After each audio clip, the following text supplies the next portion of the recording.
Somewhere in your house, there may be a deck of flashcards. Maybe you bought them late one night, worried you weren't doing enough.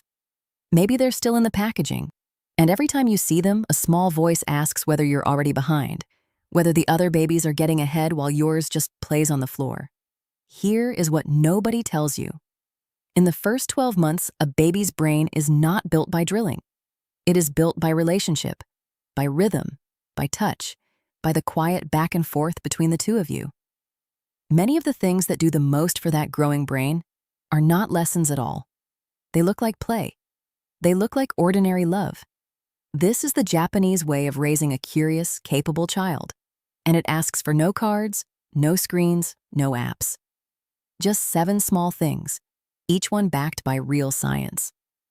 Stay with this, because the 7th is the one most parents have been told to feel guilty about, and it may be the most powerful of them all. A baby's brain makes more than 1 million new neural connections every second in these early years, but it does not download information the way a flashcard imagines. It wires itself through experience, through being answered, through being held. Most parents miss this because the world keeps selling them the lesson, when the baby only ever needed the bond. The first is the oldest game in the world, and in Japan, it has its own gentle name, inai ba. Roughly, not here, peekaboo. You cover your face, you pause, and you reappear, and your baby shrieks with delight every single time. It looks like nothing. It is one of the first great lessons of the human mind. The psychologist Jean Piaget called it object permanence, the understanding that things still exist even when you cannot see them. A young baby does not yet know this. When your face disappears, it is genuinely gone, so when it returns, the surprise is real. And the laughter is the sound of a brain solving a problem. But there is a second layer, the pause. That tiny beat before the ba teaches anticipation, the ability to hold an expectation and wait for it. Draw the pause out by half a second and watch your baby's eyes widen, holding the moment with you. That waiting is concentration in its earliest form. The second costs nothing, and you may already do it without noticing. The komori-uta, the lullaby, the soft sung voice. Long before a baby understands a single word, the brain is feasting on the music underneath them. The melody, the rise and fall, the rhythm of your speech. Babies are powerfully drawn to this sing-song way of talking, the slow, warm, musical voice parents reach for by instinct. Researchers call it infant-directed speech, and they have found it holds a baby's attention longer than ordinary talk. And that attention is where early language begins. You are not performing. You are teaching the architecture of a language set to a tune. So sing the off-key lullaby. Narrate the bath in that soft, rising voice. It is never wasted. To your baby, your voice is the first and favorite music, and the brain leans in to learn from what it loves. The third is almost invisible, and it is one of the most important things on this list. The Japanese have a word for the meaningful pause, the charged silence between sounds and gestures. Ma, the space that gives everything else its shape. In conversation with your baby, ma is the moment you wait. Your baby coos, and instead of rushing on, you pause, and you answer. They babble. You babble back. This back and forth has a name in the science too. Researchers at Harvard Center on the Developing Child call it serve and return, and they describe it as one of the most important experiences in building a healthy brain. Here is the mechanism. When your baby reaches out with a sound or a look and you return it, warmly and in time, their brain learns something profound. Their signals matter. The world answers them. Those returns lay the foundation for language, for attention, and for the deep belief that they are worth responding to. So, when your baby makes a sound, resist filling the silence. Leave the ma, then answer. The fourth asks you to do less, not more. And for many parents, it is the hardest. Mimamoru, to watch over. It describes a way of being present that hangs back, that lets a child struggle and explore without rushing in to fix or direct. Picture your 9-month-old Yuki reaching again and again for a toy just out of grasp. Every instinct says slide it closer. Mimamoru says wait, let them work, let them problem solve, and stay near so they know you are there. That nearness is everything.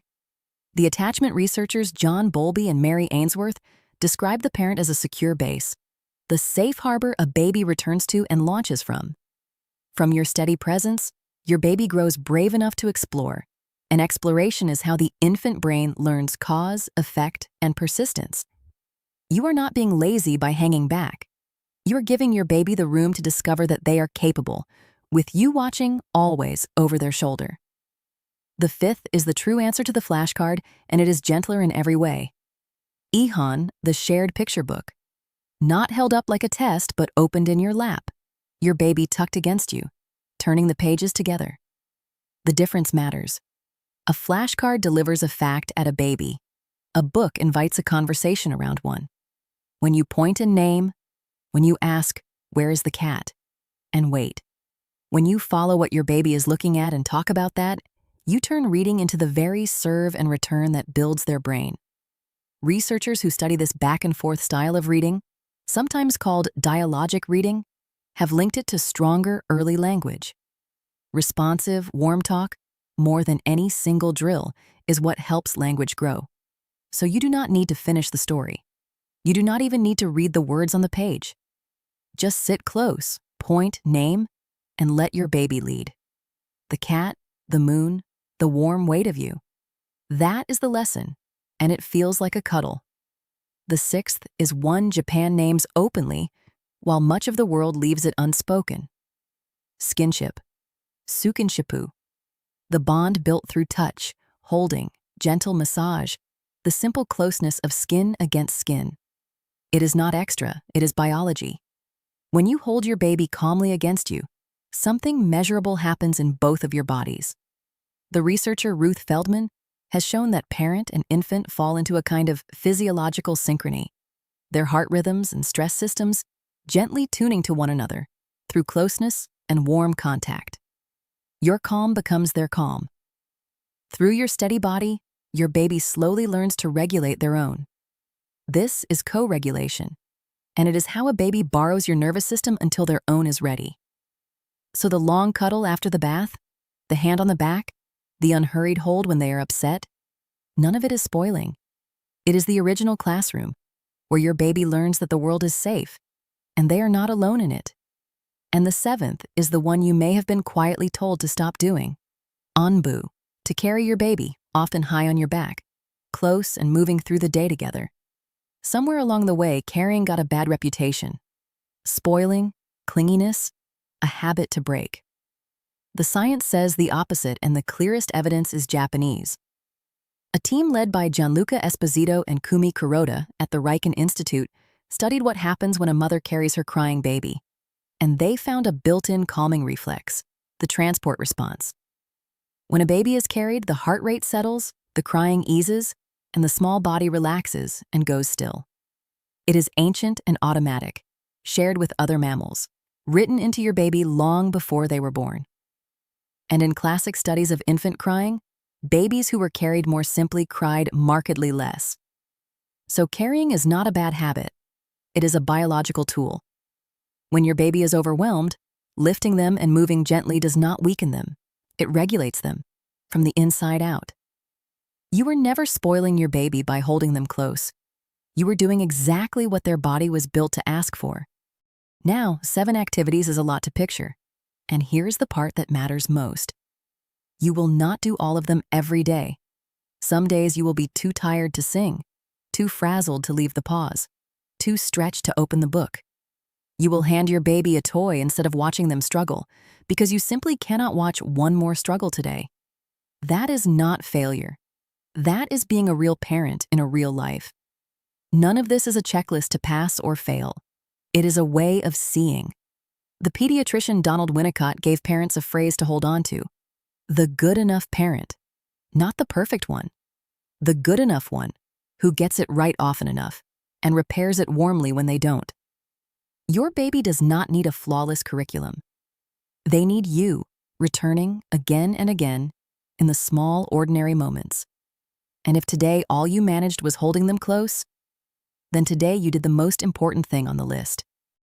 So think back to that deck of flashcards, still sitting somewhere in your house. You can let go of the guilt now. Your baby's brain was never waiting for cards.